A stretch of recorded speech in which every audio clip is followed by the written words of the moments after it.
Hello students. तो इस lecture में हम लोग बेसिक्स ऑफ ऑपरेटिंग सिस्टम्स के बारे में पढ़ने वाले एग्जैक्टली क्या होता है ऑपरेटिंग सिस्टम और little bit idea about operating system. तो अगर सही मायने में मैं एक डायग्रामेटिक वे से आप लोगों को चीज़ें समझाने की कोशिश कर रहा हूँ। सपोज दैट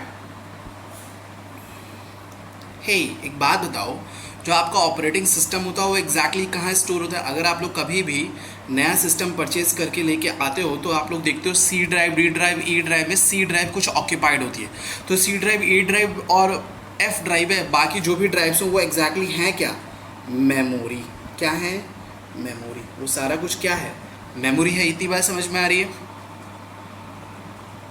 मीन्स आपका जो भी ऑपरेटिंग सिस्टम होता है वो कहीं ना कहीं मेमोरी में ही स्टोर होता है। बट अगर इसको डिफरेंटली डिफाइन किया जाए तो सपोज दैट आप इसको मेमोरी मान लो। ध्यान से, तो मैं एक डायग्राम ड्रॉ कर रहा हूँ। Suppose that this is your operating system.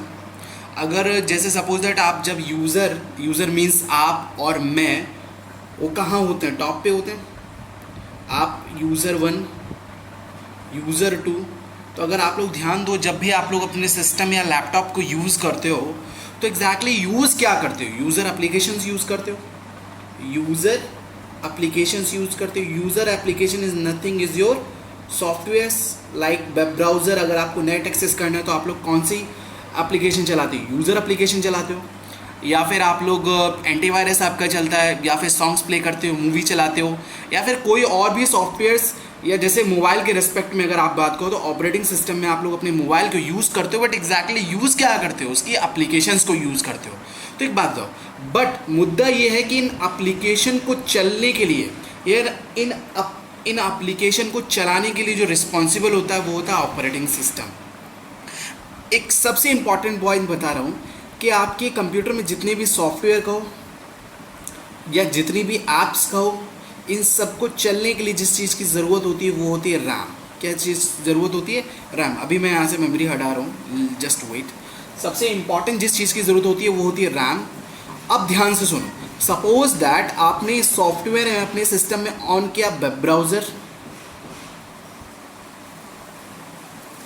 या फिर सेकेंडली आपने कोई VLC मीडिया प्लेयर ऑन किया, या फिर आपने वर्ड ऑन किया। ये सारे हैं क्या?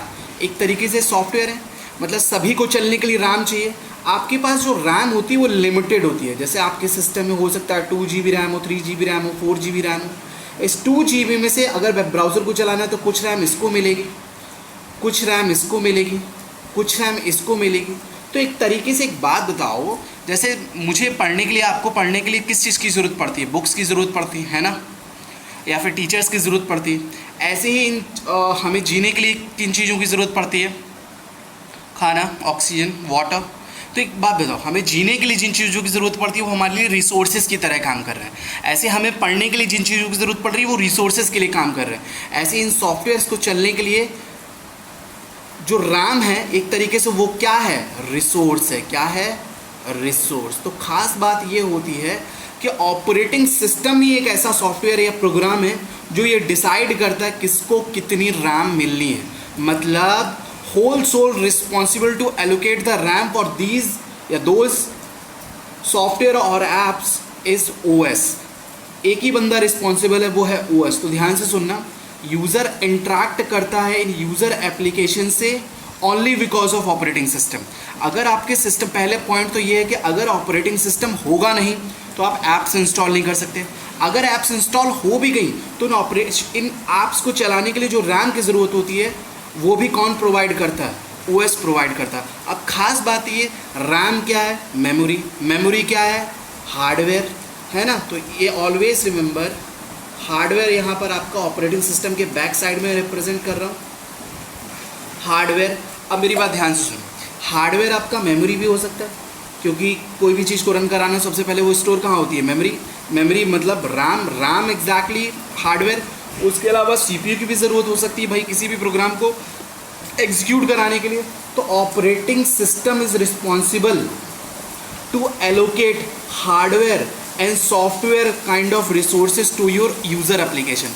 मतलब यूज़र एप्लीकेशंस को चलने के लिए जो भी हार्डवेयर और सॉफ्टवेयर रिसोर्सेज होते हैं वो कौन रिस्पॉन्सिबल होता है उनको प्रोवाइड कराने का? Operating system. Operating system is the boss.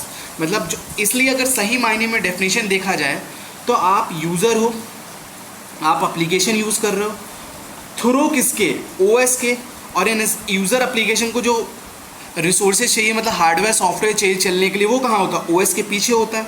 तो अगर सही मायने में ऑपरेटिंग सिस्टम की डेफिनेशन में बताऊँ तो होता है, अगर आप लोग रफली बात करो तो operating system is the interface between user and computer hardware, और वी कैन से अगर सेकेंडली मैंने डिफाइन कर रखा है आप प्रोग्राम, ध्यान से, जो operating system is also a software, और we can say software is a program, program is a binary instruction, और फिर instruction a program that acts as an intermediate और interface between a user of a computer, हम user हैं, और a computer hardware. तो hardware और user program के जो इंटरफेस होता है, जो उनके बीच का हिस्सा होता है, वो आपका ऑपरेटिंग सिस्टम होता है। इतनी बात समझ में आ गई।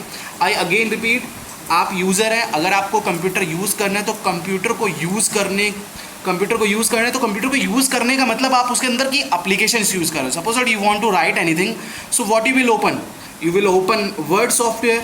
अगर आपको पावर पॉइंट बनाना है तो पीपीटी सॉफ्टवेयर आप यूज़ करोगे, सॉन्ग प्ले करने है तो वीएलसी ऑन करोगे, चैटिंग करनी है तो व्हाट्सएप यूज़ करोगे। तो एक्जैक्टली वो यूज़र एप्लीकेशन, उन यूज़र एप्लीकेशन को चलने के लिए कुछ सॉफ्टवेयर की ज़रूरत होगी, कुछ हार्डवेयर की, चलने के लिए सीपीयू की ज़रूरत होगी, मेमोरी की ज़रूरत होगी, कीबोर्ड की, बहुत सारे हार्डवेयर की ज़रूरत होती है। जो हार्डवेयर और सॉफ्टवेयर रिक्वायरमेंट है वो इनको अलोकेट करता है कौन, ओएस। तो एक बात बताऊँ, हमें पढ़ने के लिए बुक्स की ज़रूरत है, बुक्स रिसोर्सेज होगी, हमें जिंदा रहने के लिए ऑक्सीजन वाटर की ज़रूरत है, वो रिसोर्सेज होगी।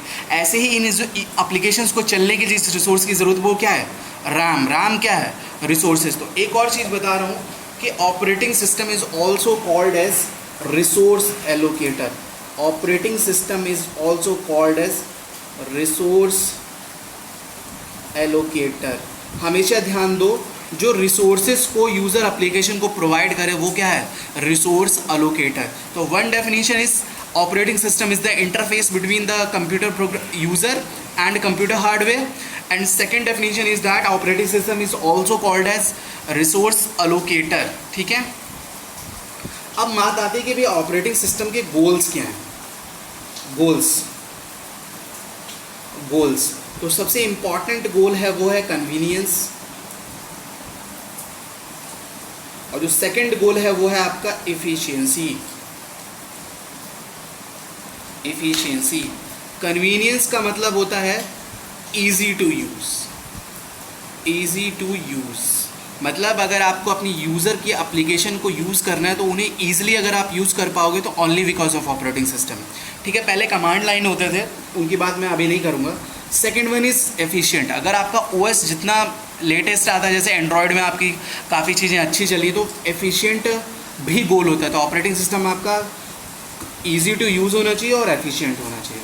So this is the basic introduction of operating system. What is operating system. अब हम बात करेंगे टाइप्स ऑफ ऑपरेटिंग सिस्टम की।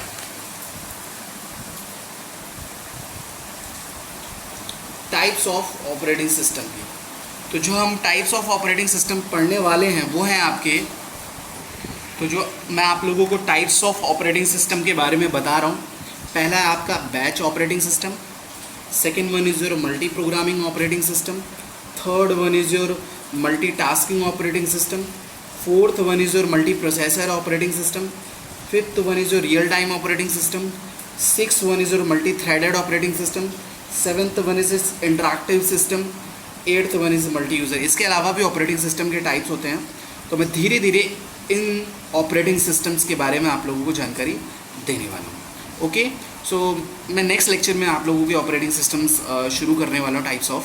So thank you for today.